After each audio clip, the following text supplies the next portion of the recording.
Hey everybody, what's happening? I am Tommy, and you are on the lifeboat. I hope you're having a hell of a day. Saw some of you earlier. This story, this is a lesson, people. Honest to God, stick around for this one because this is a lesson. This is a life lesson. Charlie Muffins, what's happening, man? Sweet Liberty, good to see you. Nesquik Milk, what's happening? Shannon Smith, good to see you. Diane, 7 months. How can that possibly be? Indigo Twin, good to see you. Renee B, glad you're here. Lacey Silver, what's up? Hey, Snake, you made another one. Anna, Laura, Cassandra, we're killing it. Lynn Sanity, good to see you. Hey, Crash Zoe, let's get this party started. I like it. Johnny Scoville's in the house. It's always cool. Vixen, good to see you. Allison Metcalf Palumbo, what's happening? Feisty Irish. Fancy Nancy, East Coast Variety. DS, Kitty Diane. Kestrel, it is good to see you. It is always good to see you. Lisa Vining, what's happening? Indigo Twin, Laura Lou, Tracy Jackson. Appreciate your patience, everybody. It's how we get down. Meredith Lynn, how are you? Good to see you. Mara, it's an honor to have you here. Susie Q, good to see you. Marina, glad you're here. Jason Peasma, man. Tracy Jackson says, allegedly. Yeah, Aunt KK, good to see you. Mo Peace, how are you? Subi, YB Normal is an excellent question on a boat like this. Carry on. Simply Sarah. Yeah, we got the crew. Caroline in Canada. Glad you're here. Did I do a Kristen Melinda already? I think I probably did. Tweeter Fuqua. By the way, Kristen Melinda, any guy that calls you that name, unless by some chance you live in Australia, right? They're kind of free with that word in other parts of the planet. Not over here. Guy that calls you that, block that dude for the rest of eternity. Love Mama Bear. Good to see you. Trisha from Minnesota. How are you, Trisha? The nurse who loved me is here. Melrose. Dig it. Kim Roy. What's happening? My sissy Ann.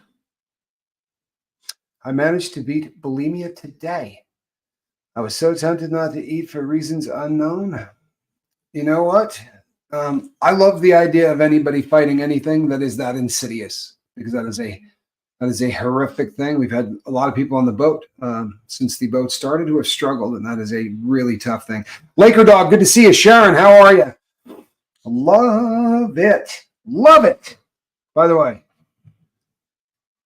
to everybody fighting the good fight, and this is a perfect example, right? This is a perfect example. You're not hearing anything about drugs. You're not hearing anything about alcohol, because the symptoms of the problems that we have put us all in the same freaking boat. You understand?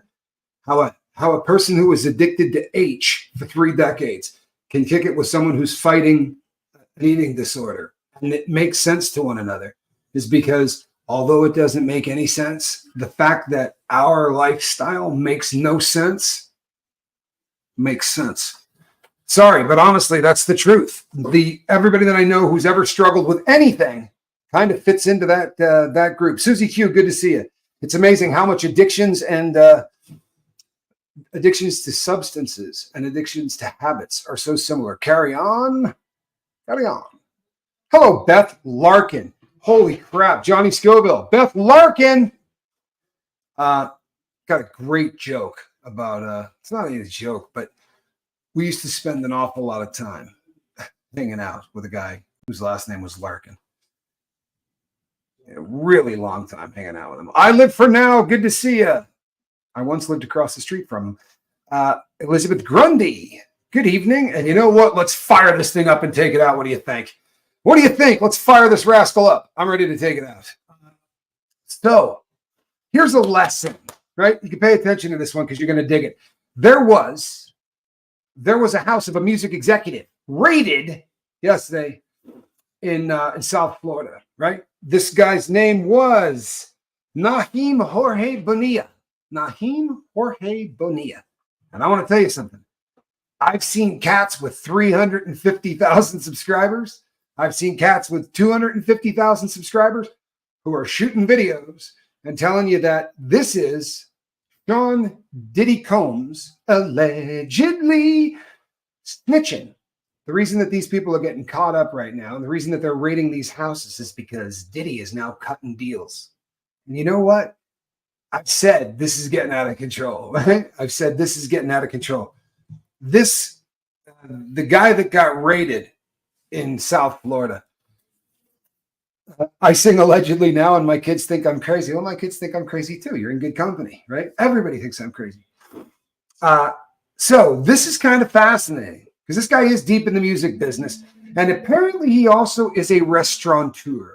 Right? I don't know the difference between a cat that owns a restaurant and a restaurateur. I would imagine that a restaurateur probably it's a lot harder to get a reservation at their restaurants. I believe I read the restaurant he purchased used to be owned by DJ Khaled.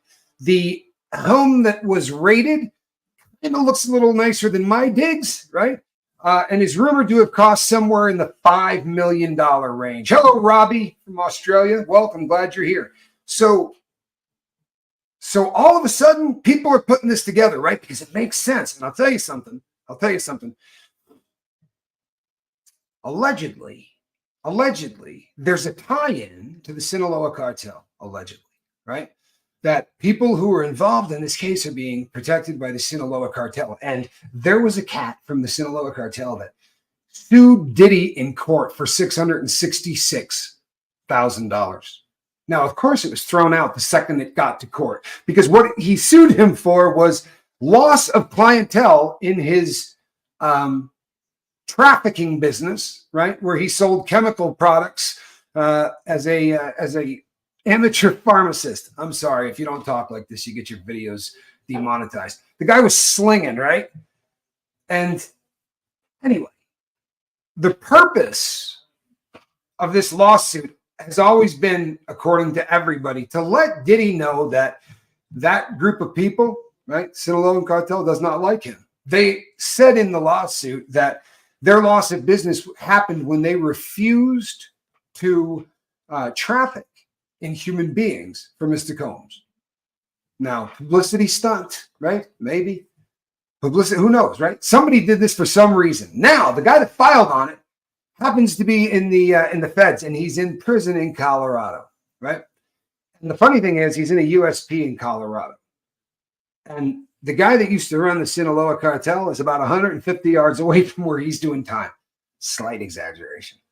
But they're in the same friggin' parking lot because I did time at the USP that this guy is at, right? And across the street from that USP, it's not even a street because you're way the hell off the street. You gotta go up this hill. But directly across the parking lot from the Sally Port to the men's maximum security prison is the little thing that goes down. Everybody says the place is underground. The parking is underground. The prison is not underground.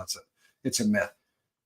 But it makes for great stuff, doesn't it? Listen, Chapo is in this same vicinity. Maybe he got word out to this guy to file, right? And maybe the reason that all of this people, the crazy thing is, this isn't even all that difficult to research, right? I understand that everybody wants to come up with the next big Diddy story, right? And if you try to tie it in, that's why I said it's an excellent example in how things start getting sounding really plausible, right? Let me tell you what happened. This case actually involves a snowboarder from Canada, an Olympic snowboarder from Canada, right? Placed 24th in 2002 in Salt Lake City. And I'd be willing to bet almost any amount of money that I was in the same place at the same time as this cat.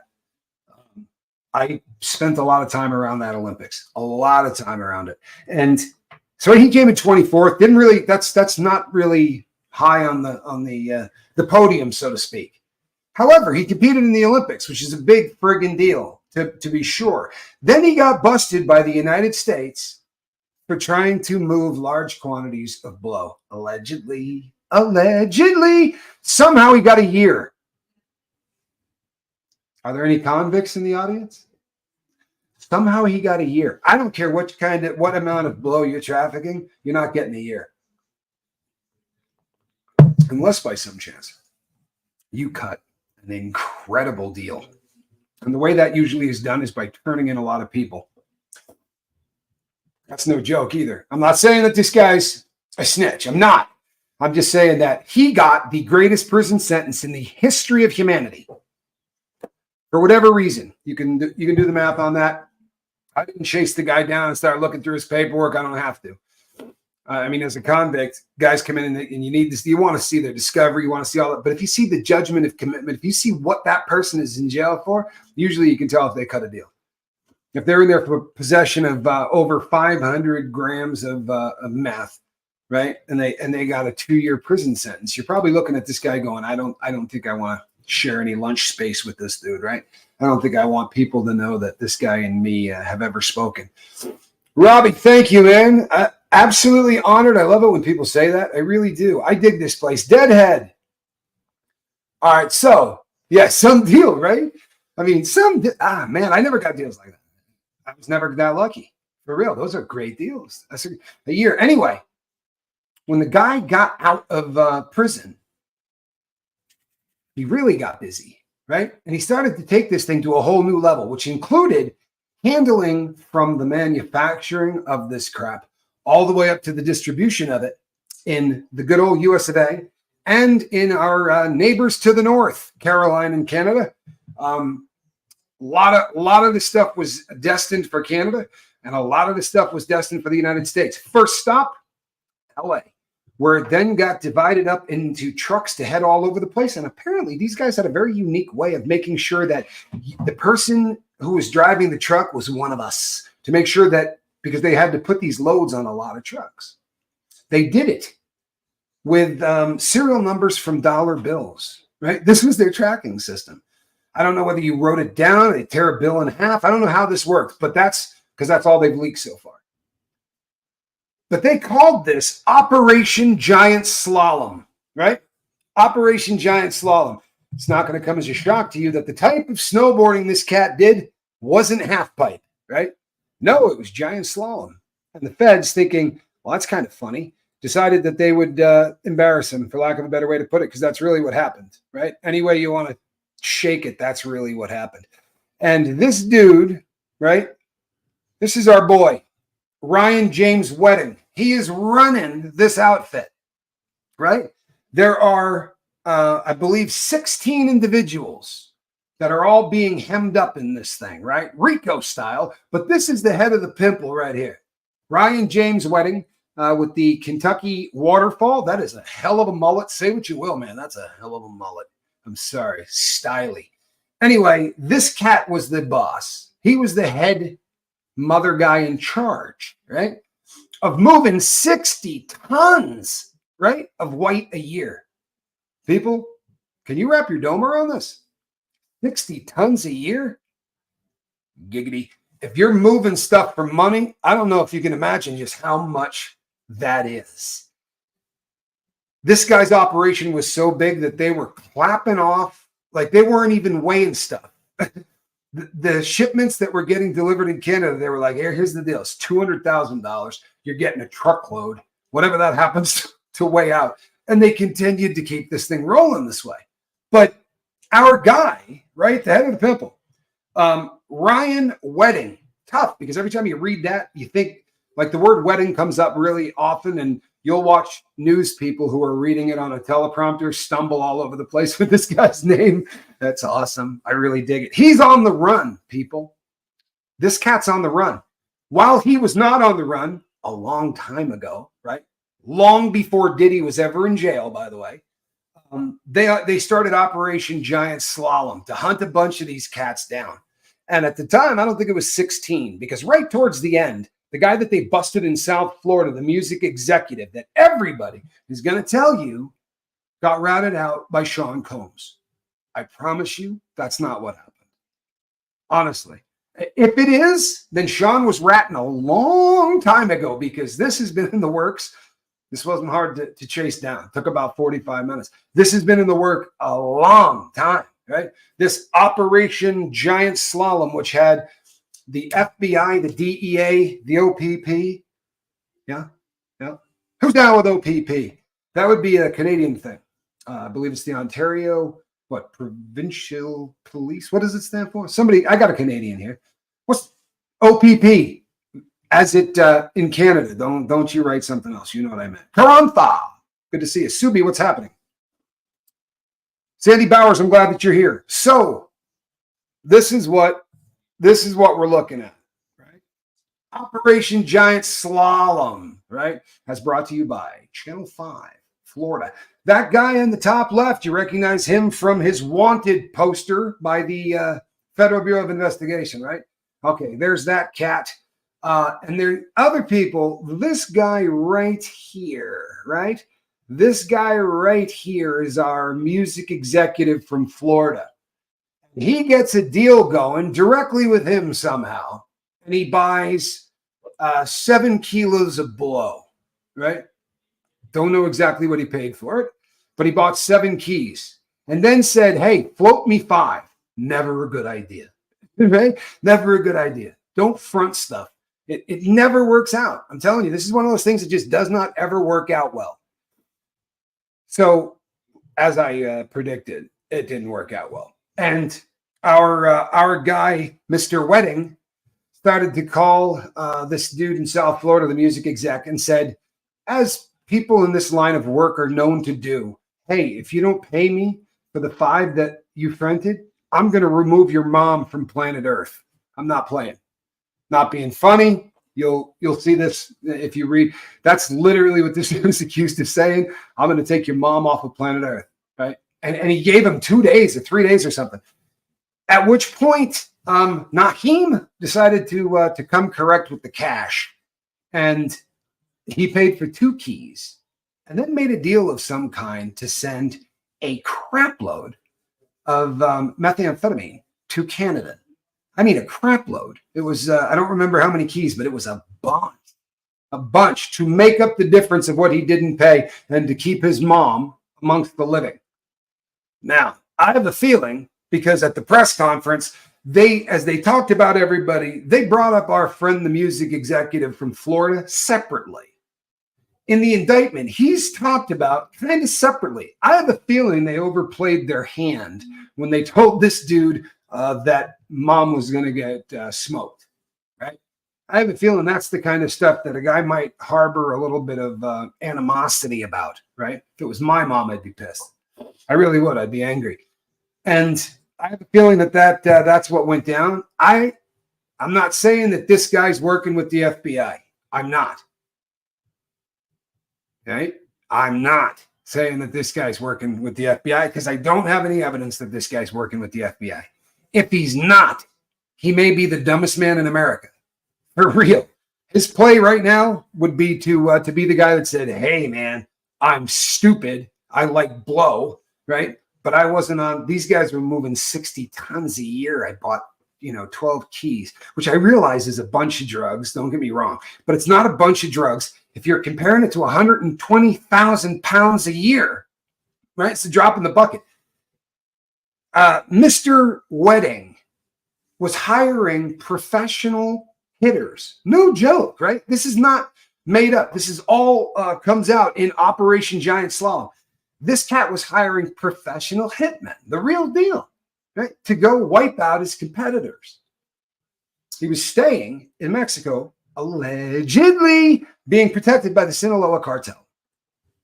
Now, there's a tie-in, right? Now you start going, Sinaloa cartel? The Sinaloa cartel. Somebody from the Sinaloa cartel sued P. Diddy for $666,000. By the way, there is several prison gangs who really are fond of the number 666.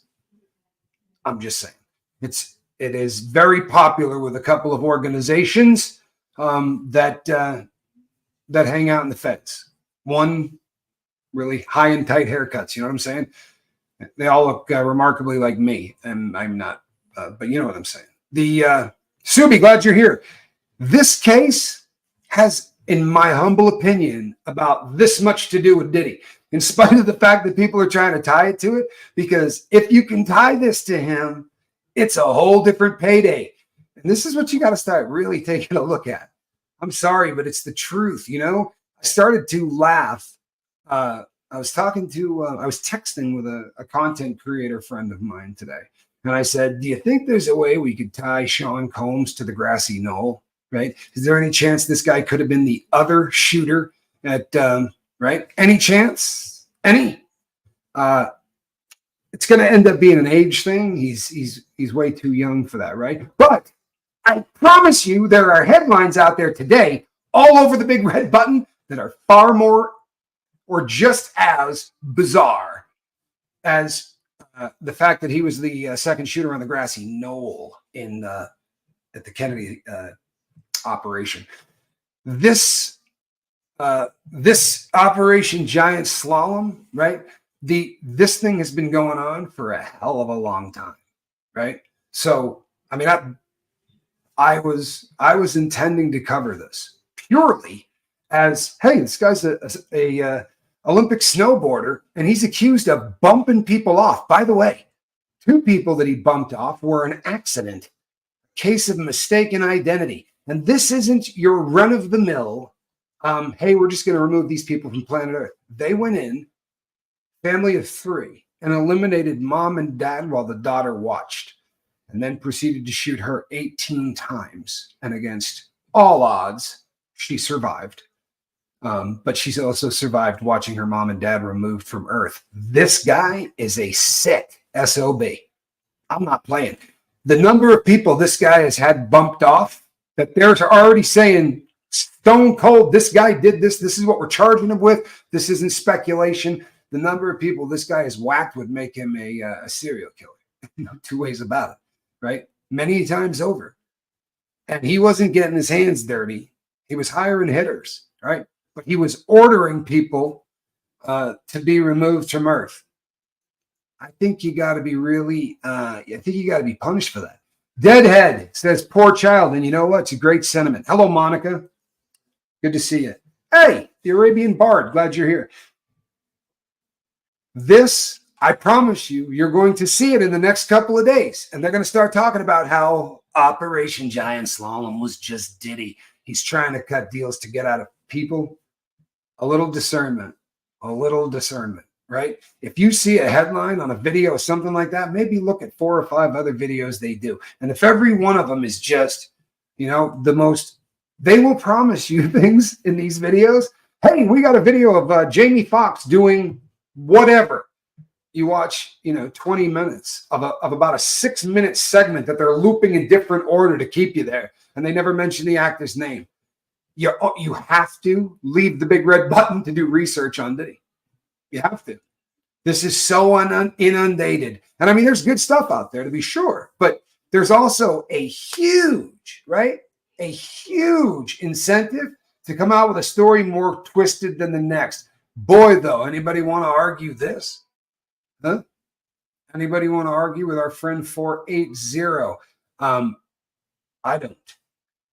This has been a theme of ours here. I believe we did a show called Let's Have a Bonfire or something along those lines, because that entire industry, and the industry goes, it's into the entertainment industry, right? It's not just the music industry. It's television, it's kids television, it's movies, it's every aspect of entertainment. This seems to touch, right? It does. It's frightening to me. There we go. Thank you so much. There we go. OPP. New Zealand. Katie Much. Thank you so much. I appreciate it. New Zealand, people. Love that. Danette McClure, how you been? Someone's going to write me an email and they're going to say, it drives me nuts when you call people's names out. I'm sorry. I really am. I'm sorry. Yeah, this case is fascinating for a whole lot of reasons. Number one, how do you go from being an ex-Olympic athlete to being not a dealer, 120,000 pounds a year? And they're saying he did it for about 10 or 15 years. Man, that's a lot of weight. This guy, then they called him El Jefe, right? You remember the last guy they called El Jefe, right? Juan Pablo Escobar. Right? I believe he was El Jefe. At least the keys used to have his face stamped in it, and it said El Jefe above it. Jane Aldrich, good to see you. Hey, Christine. So here we are. Here we are in a world where every single thing you talk about gets a hell of a lot more views if you put Diddy's name in. And I'm telling you, creators 5 and 6 times the size of me, you're going to hear them say, this is Diddy snitching. And I promise you, this isn't Diddy snitching. Or if it is, he was snitching a long, long time ago. Like, wait, he knew it was coming in a big way. If this is part of him, and I'll get hate mail for saying it isn't, right? I know we all want to hate this dude. I promise you, I do not like this guy, man. Right? I promise you I don't. Hey, Cat. But no matter how you look at it, right? You don't want to see this thing get out of control, because all it takes is about 5 or 6 people who absolutely, right? Absolutely get outed, right? If the wrong group of people gets crazy into this and they start burying it. Why, thank you, V. McWilliams. Why, thank you. I appreciate that. Absolutely. I dig the audience. The audience here, hey, they named the boat. They named my cat, right? For real. I used to make videos. They said, no, you're going to do live content. I have handed this channel over to the people from the very beginning. I hate Sean Combs as much as the next guy, probably more. But here's the deal. If you get 5 or 6 stories that they're going to prove without a shadow of a doubt are absolute horse crap, then we start to worry about the ones that aren't, right? I think we got to be really careful, man. I think we got to be really careful, right? This is one of those things that if we don't, I don't know, man. If we let this thing spiral out of control, then we're going to spend the rest of our lives watching this dude get a new trial and a new trial and a new trial and a new trial. It's so friggin' out of control. It really is. They're taking bets. I'm not joking. I've been watching some of the big name lawyers and stuff. We're saying between 3 to 5 superseding indictments. The prediction is between 3 and 5 superseding indictments. Very well may be the case, right? Very well may be the case. My gut says that this Operation Giant Slalom, which they were working on before January, they started putting this thing together. It really started to get jumped off when they removed those people that had nothing to do with their business, right? These poor people in Canada that were just in the wrong place at the wrong time. Not only did 2 die a horrific death, but the one that survived is going to have bad dreams, I promise you, for a very, very long time. The raid was on a guy in the music business. Most of the music that he puts out, and he's got apparently a decent stable of artists, but it's all Latino music. For the most part, that's all I could see when I researched. He also owns his own restaurant, and everywhere that you can find them talking about it, they say he bought it from DJ Khaled. Didn't know he was a restaurateur either. I think sometimes just having a really big name, can get you a restaurant. The Trips Captain says, also for sure, the false stories about Diddy muddies the waters regarding the real stories. Ideally, the jury would not be exposed to the false ones, but it'll happen. Honestly, in a perfect world, the jury probably shouldn't see either. I mean, for real, I believe, I really do, man. And maybe I'm just, I don't know, right? Maybe I'm stupid, especially because I'm a guy that's watched the system roll over the top of people. And the federal system in particular is really hard to fight. But if there is no video out there, right, that they say exists, if there's no video out there showing him doing what he's accused of doing, well, then he's not guilty and probably should get let off. I don't think there's a snowball in hell's chance of that. I promise you. They're going really hard, right? They're going really hard because they kicked the door in at his place and they got a crap load of evidence when they did, right? And I got something for you. Here's a theory you can kick around. The new one that's rocking is that Sean Diddy Combs and his legal team are now saying, you know what? The government leaked that Cassie Ventura tape to CNN. They leaked that to CNN so that nobody would believe that Sean Combs wasn't a woman beater, and they were trying to taint the jury pool. Their thought process is it was just sort of delivered there. Nobody tried to sell that. How much do you think that puppy would be worth, man? For real. How much do you think that thing would be worth? But they say they know for a fact, right? They know for a fact that it was Homeland Security that leaked it. You want to hear my theory on this? The reason that they know that Homeland Security leaked it is because they got it out of Sean Diddy Combs' house, right? Sean Diddy, this is my theory. This is allegedly by me. My theory is that he did get a copy of this. He's a sick puppy. We already know he's taken SAs and Rs and showed them as entertainment to people. right? This has been alleged by a crap load of people. He will assault somebody and then show the video later like, hey, right? This is a sick puppy. He's super easy to hate.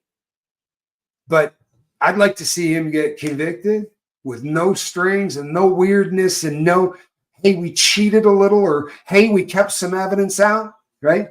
With all due respect to the California crew, old Scott Peterson, right? And the 36 pieces of evidence that the defense never saw, right? Don't do that to Diddy.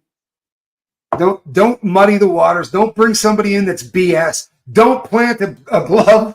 Don't do anything to try to make this case a little better. I'm telling you, I'm terrified, because this is, honest to God in heaven, I mean, let's keep it real. This is the biggest thing since sliced bread. Hey, Shelly, how you doing? New sub. Welcome to the boat. Love that. Love that. Yeah, here's the deal. You know what? Here's the deal. And I tend to shy away from things like this. I really do. And because half of the country is a big fan of this cat, and half of the country isn't. I will tell you this. Both Epstein and Diddy also have pictures standing with Barack Obama. And I don't think they mean anything more than the ones with Trump do. And I will promise you that before it's over, we're going to see a lot of people who were standing around with this guy at parties where everybody kept their clothing on. His 40th birthday party, every A-list celebrity on planet Earth got an invite. And most of them showed up for about 25 minutes for a picture, right, to do that photo op, so that it looked like literally the entire world came out to celebrate this man's 40th. I mean, he's a billionaire and, you know, a mogul and a tycoon and all of that stuff. So, yeah, he also donated a crap load of money and a crap load of time to trying to get the vote out for the Democratic Party. He started Vote or Die. He was super active as kind of a community organizer of sorts, but always to try to push people to vote, which honestly I think is a pretty good thing, right? However, I'm of the firm belief that, and you can hate me, right? My thing is this: I have one issue in my life, and maybe that makes me a really narrow. And that's not to say that I haven't looked at a bunch of them, because I do a decent amount of reading. But I'm really concerned about my brothers and sisters that are dying, you know, at the rate of about 300 a day, and no one seems to give a crap. If it was an airplane crashing into the ground every other day, right, or every day, we would shut down air travel until we got it figured out. But because the people who are dying are overdosing, our government doesn't care. They're junkies. They're throwaways. They're trash. They're me. Right? For real. Great Gig in the Sky. That's a hell of a name. I dig it. Sunrise, thoughts and prayers for your significant other, man. Thoughts and prayers for your significant other. Owning a restaurant is untraceable cash. Yeah, you know something? I read while I was incarcerated, I read the story of Studio 54 as told by at the time, the one surviving partner. And I think he's now passed as well. But they were talking about the amount of money that they used to rip off from Studio 54. And you understand they're just stealing cash from themselves so that they don't have to pay tax on it, right? But there was so much cash coming in that if it was, say, 6 or 7 hours that they were open, 5 hours in, they would clear all the money out of the tills, start from scratch, and that's what they would call the receipts for the day. I mean, they were stealing garbage bags full of money every day. It is absolutely a great way to launder some cash. And you know what? If you bought 12 kilos, right? If that's personal consumption, that boy needs the lifeboat. Feel me? If that's personal consumption, our guy Naheem should be right here watching this. Naheem Jorge, what was the last name? Bonilla. Yeah, honestly, he should be here. That's an awful lot of blow. And if you're breaking that down, honestly, you got to figure he's probably breaking it down into at least OZs, right? Ounces. Yeah, probably. I mean, if you do it by the G, right? If you do it by the gram, well, every kilo's got 1,000 of them in it. Right? It's 1,000 grams. You got 12,000 grams. That's a decent size street value, I'd imagine. I don't know what that stuff goes for anymore. I haven't bought blow in a really long time. The government caused all the drugs being introduced to society another way to control us. Bailey, I can't argue that, man. I can't argue that. And I'll tell you something. I mean, this is the number one cause of death in our country. Overdose is the number one cause of death in our country. If you think I'm playing, I'm not. That kills more people right now than anything. If you have a child, you are more likely to lose them to an overdose death than a car crash or cancer. It's disturbing crap. It really is, right? Really disturbing crap. The problem is, in our country and in a lot of countries around the world, but really bad here, this is the first group of people, right? This is the first time that individuals have, hold on, I think I missed somebody. All of you have my, there we go. All of you have my love. I thank you for all your strength. Thanks for showing up tonight because you didn't suffer in silence, and that's a huge deal. You know what? True story. To all not suffering in silence, right? Good stuff. Let it out. If you don't let it out, it will tear a hole in you to get out. I promise, man, right? Use your mouth, your hand, but let it get out or it'll tear a hole in you to get out. Yeah, they used to, that's right. That apparently when one of the FBI raids came in, that there were literally garbage bags full of cash in the ceiling. Amazing stuff. It really is. Althea says, whose house got raided? A gentleman by the name of Naheem Jorge Bonilla, a restaurateur and a guy who ran a music company called Mandrake.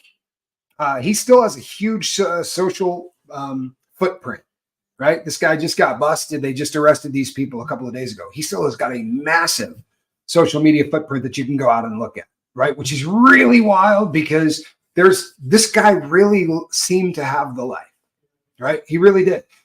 His picture is being taken with a bunch of people who are holding little gramophones, right?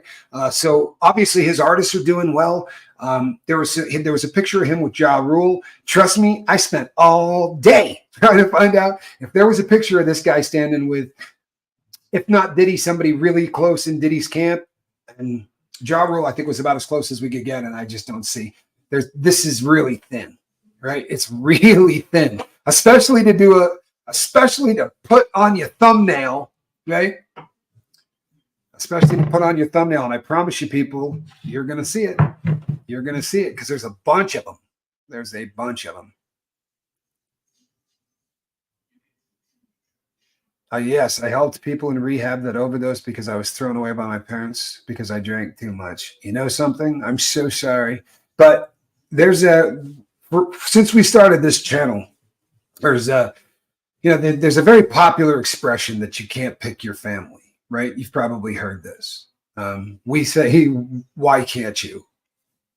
Honestly, the number of people who had an absolutely horrific childhood, or the number of people whose parents turned their back on them for something as horrific as having a disease. I'm sure if it was diabetes, they might have stuck around, right? If it had been lupus, they probably wouldn't have hauled ass on you. But if you didn't get the family that you should have, pick one. Seriously, start finding people who are pulling in the same direction as you. Start finding people who don't view alcoholics any different than they view drug addicts, non-drug addicts, right? Catholics, Muslims, non-believers, witches, whatever the hell you got going on, right? People who don't judge anybody for anything. Think it doesn't exist? I promise you it does. Build yourself a better family. And I'm not meaning any disrespect by that. I really am not. But there are a lot of people here who have built families. I have brothers and sisters that I promise you I will go the distance for. I ran across the country to help one of my best friends. I will do it. It's in fact, I filmed the whole thing. Analytical Blarney, you're so kind. I really appreciate you. I really do. That's a very kind thing to say. Shelly, good to see you. In all honesty, I'm an ex-convict, right? 3 times. Three-time loser is the term. For real. The fact that there are 450 people who will listen to me talk now without going, this guy's a piece of whatever and taking off, is a statement on the kind of people that show up here. For real. It's one of the reasons I dig so much going over to the Sean Atwood program, because Sean Atwood's audience knows that that man's been to prison in the U.S., right? These are people that realize that, you know something? We're not throwaways. We're not throwaways. It's absolutely bigger than family is by choice, not blood. Yeah, Blessed to Crochet. I have that song. I have to figure out a way to play it on here. If you want to put a link up to it, knock yourself out. Blessed to Crochet. Bailey says, my sister was on the streets for a while, but she is back now and doing well, and thanks me for still loving her and being there for her. Well, you know why? Because if you've been on the street, if you've been around anybody else, right? This is sad but true. You've watched exactly what happens, right? You've watched people who are on the street because their family just said, you know, you're doing blow, get out of my house, right? Tough love. You heard of that shit? Tough love? Tough love is responsible for so many kids that got thrown in dumpsters after they overdosed because there was nobody there to do anything to help them. I'm sorry. I'm not trying to be a dick. You know what tough love is? Tough love is when you look at your kid and say, I'm not kicking you out. I'm taking your door off the friggin' hinges, right? I got news for you. You're not going to be using the bathroom with the door on it for a while, right? But tough love is not taking off. Tough love is saying, this isn't going to happen, right? Gritting your teeth when you say, not my child. Not my child, right? I'm not going to let that happen. You know why? Honestly, because everything else in my life could be a failure. Truthfully, right? When they throw up the gravestone, you can't see really who was kicking ass and who wasn't by the gravestone. But the legacy you're going to leave behind is how many people's lives you touched, right? If you improve somebody's life this much, if you did something to leave the earth a better place than you found it, I promise you it's more important than a paycheck. I promise you it is. Doesn't always seem like it, but I promise you. Thank you. And a little Kablardi. I appreciate you. I really do.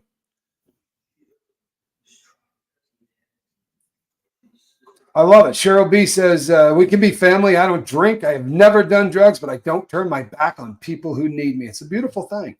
It really is. Do you know how many people, the number of times since the boat started that two people will contact me and they'll be like, we're together. Two people from the boat from opposite sides and who've met in other countries, and connection, right? The opposite of addiction is connection.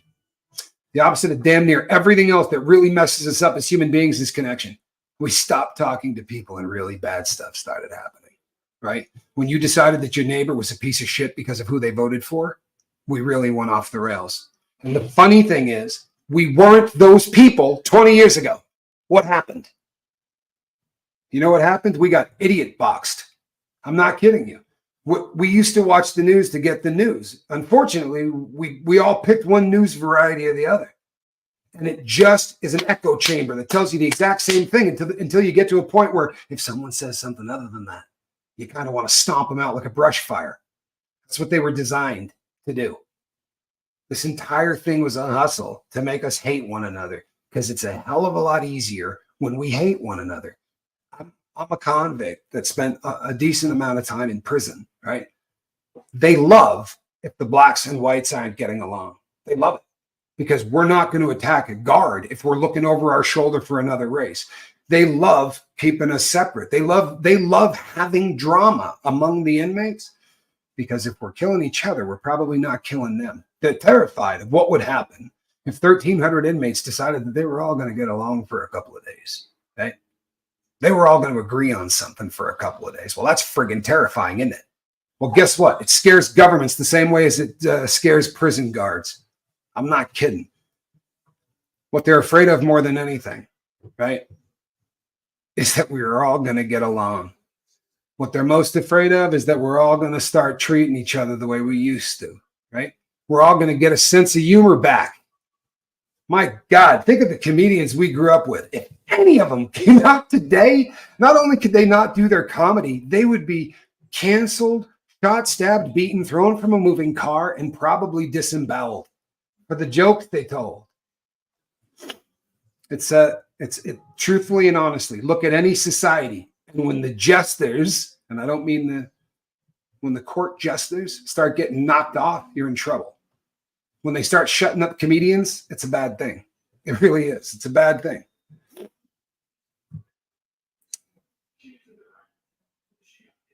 Divide and conquer. Project Mockingbird, that's what happened. Divide and conquer. People need to wake up to that. I'm telling you. And you know something? Here's what's crazy. The number of people I've met from this channel who do not agree on anything and love one another is absolute proof that they're BSing us, right? For real. It's programming. It's programming. It really is. You don't think it is, but it is. Do you remember a day where we didn't call something a blue or a red state? Do you remember those days? They exist. Do you remember them? I bet you don't. It's not been that long. There's a great book you can read on this. Great book. I believe it's called Red and Blue States or Red and Blue America, something along those lines. Really a good book. It tears apart exactly what happened and how we went this way. Oh, man. Carlin is still so relevant, but wouldn't be tolerated today. Oh, my God, would Carlin not be tolerated today? And you know something? Carlin was a genius. And I'll tell you, there's another perfect example. Carlin and I'm not sure that we lined up on a lot of stuff, but that was one of the funniest cats ever. He really was. And he was one of those people that made you think, right? He was one of those people that actually made you think. Yeah, the Lifeboat song is amazing. Don't thank me. I didn't do that. I have no talent. Nothing to do with me, man. That was not me. Somebody made that as a tribute, and it is absolutely Matt did that, and it's one of those things that, it's humbling as hell. But yeah, I don't have any of those skills, man. It's a beautiful song. Red state, blue state infighting is funded by foreign governments. A lot of truth to this. People that like to destabilize currencies and bet against them, right? These people are out there. No joke, right? Their goal is to destabilize an economy, right? One of the largest market out there isn't the stock market, right? It's not. It's the currency markets. There are more people dropping money in the currency markets than are in the stock markets, to the tune you cannot believe how much more. It's horrific, the amount of money that gets bet in the foreign exchanges, the Forex, betting on currencies. Now, if you happen to know that something really bad is going to happen to a country, right? And they're spending fiat currency, whatever it is going to drop, you can bet against that and really make a lot of money. Well, that's kind. You know what? I'm working on that, believe it or not. I'm working on that. Kat, you know something? Please keep watching enlightening interviews. You know, one of the most beautiful things is that I can't watch what everybody else watches. The way that stuff is edited, if you've been on the boat for any length of time, you understand this because I've explained it many times. But hey, squirrel nut zipper. I start to get migraines really quickly if I watch something that's edited really fast together, like a James Bond or a Fast and Furious or anything like that. But I can still watch documentaries. Anything is shot with one camera, I can watch. So I watch a lot of stuff, but I can't. Yeah, movies are done.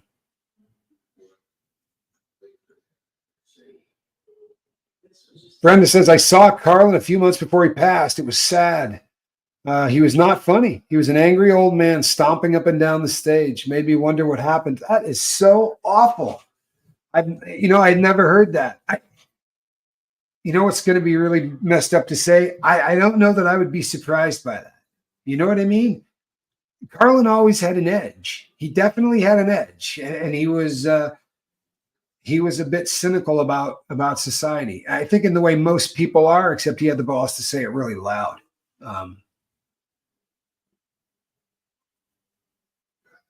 Barbie, I'm sorry to hear that.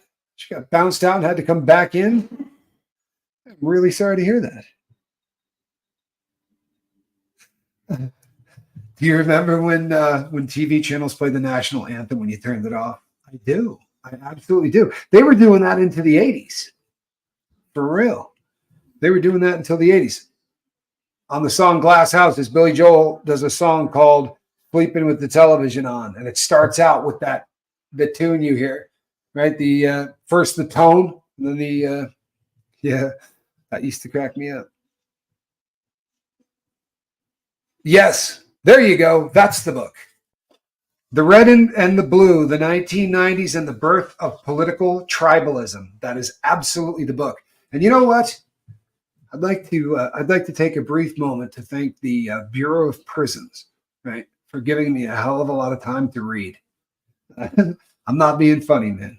The greatest thing that ever happened to me was a doctor that said, if you keep watching TV, right, this is going to really get out of control for you. If I were you, I would read. Right? It's I'm telling you, man, I got bounced out of worse places. Great line. Well played, Jarhead. Well played. I love that. Stephanie Vincent, thank you. Says it blows me away how kind the lifeboat crew is. You know what? I'll take that. I'll take that. Thank you. I appreciate the hell out of it. And I do feel like I set the tone. But make no mistake, if you go back and you watch the early ones, Charlie Mullins, all of the original people that were here from day one, we did about 2 years of Lifeboat with 13 people in every live feed and just kept going. And I've said this so many times, but any one of them, if 3 of them took a day off, because sometimes there'd be 10, if 3 of them had taken a day off, I probably would have quit. I would have been disheartened. But they were such a great group of people. And that's real talk. So I'm going to wrap this up one more time. Get a look at this. Right? Here we go. This cat right here, Ryan James Wedding, former snowboarder for the Canadian Olympic team. He competed in 2002 in Salt Lake City at the Salt Lake City Olympics in giant slalom, right? In giant slalom, which is why the federal government, in their sense of humor and their infinite wisdom, called this Operation Giant Slalom. Up here is our boy, right? As we said earlier, he's the head of this entire thing, right? Head of the pimple. And here's the guy that is the Florida music executive. Here's the guy, right, that everybody wants to tie to Diddy in some way or another. And you know what? Hey, he's in the music business, right? We know the music business is filled with absolute lowlifes, right? Therefore, he must know Diddy. Sadly, that's kind of where we're going with this. I'm not trying to be a wise guy, but honestly, that's kind of where we're going. When he didn't win an Olympic medal, he came in 24th, was his best showing. He got busted shortly after for trying to move a large quantity of blow in the US of A. Right? And he got a year. Must have had a hell of an attorney, right? You really got to have a really good attorney. I married my attorney, right? And I didn't get that kind of deal. I really did too. We're divorced long ago. I assume you're surprised because I took a little bit of credit, but I'm getting better. Well, I'm not, but I could be. No, I'm going to, I promise you. Yeah, the true star of the channel. You know something? There's no way to argue that. People come for Squirrel Nut. There's no question. Megan Lowe, thank you so much. I really appreciate you. I got to agree. AB. I got to agree. Forward Looking says, just arrived. Shite, I missed a bunch. Recap. This guy who used to be an Olympic hopeful, he came in 24th at Salt Lake City, started to deal drugs, got an incredible deal, right? After they busted him moving blow in the U.S. Got 1 year. And then got back in business and got to the point where they estimate he was moving 120,000 pounds a year. That's 60 tons. Good God, right? We're talking about a lot of blow. So the guy that got busted yesterday, who is a music executive from Florida, who everybody and their brother wants to make Diddy's best friend because it makes a better story, yeah? Makes a much better story. If you can make this guy Diddy's best friend, hell, this is good stuff, right? Unfortunately, you're not going to be able to make that. I would have liked to. I think, and you go, hey, he's being protected by the Sinaloa cartel.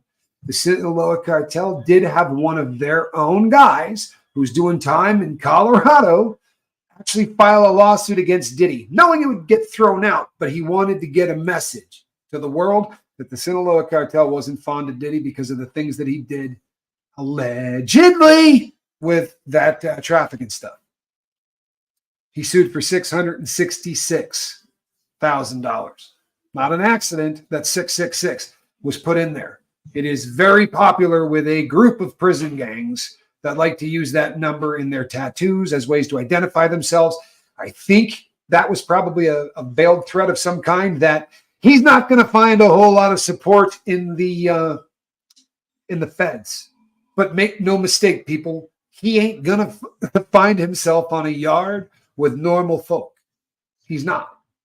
He's going to end up getting sent to a yard where PCs go. And normally, I would say there's like 3 or 4 prisons they can send him to because he's going to have USP points. I don't think they're going to send him to a USP. That's going to be the one bummer. I think that they're probably going to put him where they put the guy who the cop who put his knee on Floyd's neck.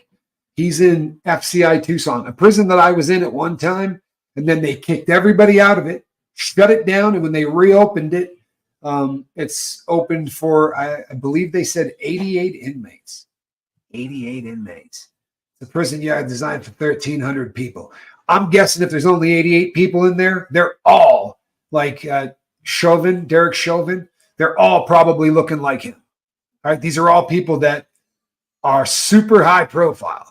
Right, they got to be super high profile because normally they just want to keep jamming and jamming and jamming and jamming. They really like to get as many people into as small a space as possible. I was watching a show before we went live today on a woman's prison, a documentary on a woman's prison. I could not believe the size of it. Right, I mean the amount of room that women had to like move around. I mean, and I'm glad I'm not. But my God, some of the conditions, hold on, let's see something here real quick. This may have been long gone. No, look at this. See that right there? That right there is a cell at Lewisburg, Pennsylvania, where I did time. That is an actual cell right here. That is a little black box. And it's round in shape on one side, and on the other side, it's square. But that's how you look out your cell. This whole window is blocked off with metal. The only part you can look through is that. And they keep it shut all day until they come up and knock on it. They can look in, but you can't look out. And the reason that is there, believe it or not, is because so many people stand in the window and show off their equipment to officers that walk by while giving it a good polish, if you know what I'm saying. They call them gunners. And they started to weld these things over the windows, and the boys went nuts, and they shut it off. So the picture you just saw is from G Block. Every floor has one cell for somebody that does that because they'll throw them in that cell until they can get them over to G Block. That was the way it used to be. Lewisburg has changed considerably. When I was there, it was a special management unit. It's not anymore. Now it's back to being an actual prison. Cheeky Brad, good to see you. Glad that you're here. Inhumane? Yeah, no. I mean, Lewisburg is, when I was there, Tuggy McTuggerson, Jeff gets it. Yeah, it's, I was trying to explain this to my brother Johnny. When you stepped out of, I was in J Block on the 2nd floor. When you stepped outside your cell, the ceiling is like this high above your head, right? It's really it's not what you'd expect. Like the high ceilings that you see in buildings now, it wasn't designed like that. And there isn't big stairways going up. It's like a house, these itty bitty little stairways that do this number. Lewisburg was not supposed to be a prison. It's not what it was designed to be. Somebody took the plans. It was a monastery. And the guy took all the money that he was supposed to design the building with and went to Europe and partied and bought plans for a monastery over there, brought him back, knocked him off. Yeah, that room is rough. That particular those cells right there, you're in 23 hours a day, and that's 5 days a week. Saturday and Sunday, you're not getting out for any reason. You're doing 24 hours a day locked in. Now, 3 of those days, they're going to pull you out to shower because there is no shower in the cells. The newer that's really popular in new prison cells in America. They're pods. They literally get delivered on trucks, like one cell at a time. I'm not kidding you. I watched them throw one of these up as I was sitting across the street, and they come in pods of like 4 to 6 cells or whatever. They come in, drop it in place, start throwing concrete and rebar through it, and then they bring in the next batch, and they throw these things up. I mean, like, it's terrifying how fast they throw up a prison. Terrifying. Yeah, it's a mental hell, Paula. It really is, Ladybug. The things have changed dramatically. They really have. It's prison is still miserable, but the way that they did it at Lewisburg, I mean, just for craps and giggles, right? Before you go to bed tonight, Google Lewisburg Federal Penitentiary and see what comes up. Do a little light reading on Lewisburg. There's no way to tell you just how violent that place was because no one will believe me. The crazy thing is the violence among inmate on inmate violence there, they would take us to rec and put 6 people in a cage. Everywhere else in the BOP, if you go outside, they put 2 men in a cell. I mean, in a cage, it's you and your cellmate. So if you weren't fighting inside, you're probably not fighting outside. Well, at Lewisburg, since the entire prison has to get outside, right, for an hour a day, they just shove 6 people in a little cage the size of a cell, and it is on and cracking. And those guys fight because there's nothing much to do, and the shot callers are playing games. Let's see those people attack those people. Let's get absolutely bizarre. But do a little light reading on Lewisburg. Some of the lawsuits that are still open on that prison. There was a group of lawyers that were trying to shut it down called the Lewisburg Project. That these were people volunteering because they saw what were happening to their clients. One of those was a lawyer that I knew personally who joined up with the Lewisburg Project because the stories that I was telling them, nobody believes them, man. I mean, honestly, nobody believes them. We had a guy named Dirt Dog, right? And Dirt Dog was a huge, obnoxious individual who would scream all day long on the tier. And the cops hated him. The inmates hated him. But you can't get at him. We're in a lockdown unit. So if he wants to scream all day, I ran a sports book, right? And you got to yell the sport lines out. So you'd yell, the Giants are favored by 4. And he would yell out, Giants are favored by 16. And he would just try to screw up everything he did. The guy was a jerk. But one day on the way back from shower, he spit at a cop, right? And I'll tell you something, as much as I disliked this dude, the things that they did to him, and when they were done beating this guy like a piñata because they carry nightsticks, the only prison I've ever been to where they carry nightsticks. But when they were done beating this dude, and I mean beating him badly, they got him back to his cell and he said something. And I did not make out what he said because you don't want to be seen at the window. You don't want to look like you're seeing what's going on. So I don't know exactly what was said, but they dragged him back down into the shower, did it again, because in the shower there's no cameras. And then they brought him back. The guy yells in front of the entire tier. Every single inmate could hear it. He said to the cop, now go get a shank and throw it under his mattress. See how he likes another 3 years here. Swear to you. And I remember thinking to myself, holy crap, like I don't like this dude. I really don't, but that's just rotten, man. That's just rotten. Sorry for my typos. I don't know how to operate my iPhone. I'm usually on my computer. Thank you all for all you do for everyone. I can't screw up a ball word again or I'm going to be in trouble. Yeah, you know what? You're doing fantastic. And I really appreciate you. Yeah, you know something? I'm going to be doing, we're going to be doing a couple of prison shows coming up here shortly. Russ will be with me.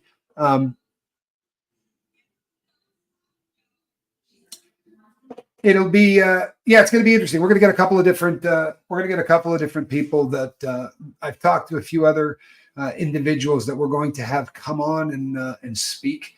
And I'm looking forward to it. I'm kind of fired up about it. More, I get burned out. Just keep it real. I get burned out doing prison content, but it's kind of different when you got someone you're doing it with. You know what I mean? Like Russ and I get together and you kind of fall back into lingo that you haven't heard in a really long time, but that you heard every day for a decade or whatever. Because it's really funny that I don't care where you end up, everybody's saying the same, all the same expressions to state, to fed, prison's prison. Even like in other countries, words change a little bit, but the prison culture is the prison culture. It really is.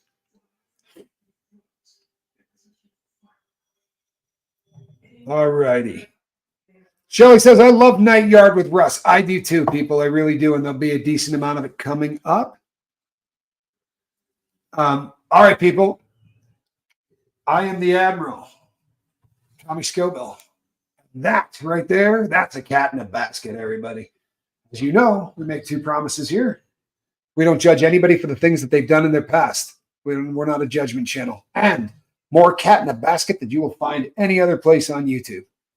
That's my word. Now, turn it off. You got it, squirrel.